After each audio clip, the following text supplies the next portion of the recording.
আসসালামু আলাইকুম গাইস। আজ রান্না করতেছি বেগুন, আলু এবং চাল কুমড়ো দিয়ে একটু ভাজি করতেছি। একটা কথা বলি, করতে অনেকেই না, আবার শতকরা আছে 90টি পুরুষই দেখেন না রাগি, পুরুষের চেঁচড়ামি আচরণ করতেছে, ঝাঁটানোটা বলতেছে, কিন্তু এই যে বাকি 10টা পুরুষ দেখেন না হযরত মুহাম্মদ সাল্লাল্লাহু আলাইহি সাল্লামের মতন আচরণ করতেছে। বউয়ের কত ভালোবাসাটা একটা ভালোবাসা একটা শব্দ, যার কিনা যার শব্দটা শুনলেই ভালো লাগে, আর মানে খুশি খুশি লাগে।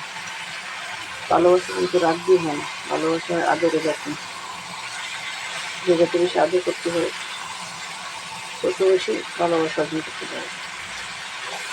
ভালোবাসা একটু মনে করেন একটা ছোটো সন্তানকে যখন মারধর করা হয় তখন ওরা কী করে, আমাদের একটু মারধরই করে, আমরা যেমন কিছু তেমনি চলবো, ঠিক তেমনি স্ত্রী বুঝে ফেলে যে একটা হাজব্যান্ড কেমন আচরণ করে, তার সাথে সেই রকম আচরণ তার বউটা করে। এটাই আমি জানতে পারি। এই জন্য পুরুষদেরকে বলছি, সাবধান হয়ে যায়। প্রত্যেকটা পুরুষ নিজের ওয়াইফকে সম্মান দিতে শিখেন, তাহলে ভালোবাসা এমনি কি চলে আসবে। ঠিক আছে, গুড বাই।